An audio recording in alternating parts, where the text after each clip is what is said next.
இவர்களெல்லாம் கூலிப்படை, மீடியாவினுடைய கூலிப்படை.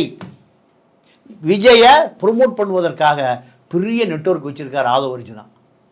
இந்த ஆதவ அர்ஜுனா வார் ரூம் வச்சிருக்காரு. கமெண்ட்ஸ் போடுறதுக்கு ஒரு 100 பேர் இருக்கான்,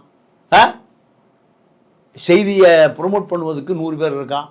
234 தொகுதிகளையும் 10 பேர் கொண்ட குழு இயங்கி கொண்டே இருக்கு. திமுக கூட கிடையாது, இப்போ திமுகவுக்கு கூட கிடையாது. திமுக ஒரு தொகுதிக்கு 10 கோடி ரூபான்னு 230 2000 3000 கோடி ரூபாயை இறக்கி கொண்டு டம்ப் பண்ணிட்டான். அவர்களுக்கு கூட இவ்வளவு பெரிய நெட்வொர்க் கிடையாது. இந்த நெட்வொர்க் தமிழ்நாட்டிலே நீங்கள் பெண் நிறுவனத்துடைய மாப்பிள்ளை நெட்வொர்க்குள்ளேயே ஆதவ அர்ஜுனா ஊடுருவி இருக்கார். அங்கேயே ஒரு தொகுதிக்கு 2 கோடி ரூபா வசூல் பண்ணியிருக்கான். யார்? பெண் நிறுவனத்தில் பொறுப்பாக அந்த தலைமை ஒருங்கிணைப்பாளர் என்ன பண்ணியிருக்கான்? ஒரு தொகுதிக்கு 2 கோடி ரூபாய், 234 தொகுதிக்கும் ஏறக்குள்ள 500 கோடி ரூபா சுட்டுட்டான். திருப்பூர் மாவட்ட செல்வராஜுடைய மருமகனை 30 கோடி வசூல் பண்ணி கொடுத்துருக்காரு. நான் தரேன்னு கட்சி தலைமைக்கு சொல்லிட்டாரான். அப்போது இவ்வளவு தூரம் ஊடுருவிய பெரிய ஐடி விங்க ஆதவ அர்ஜுனா.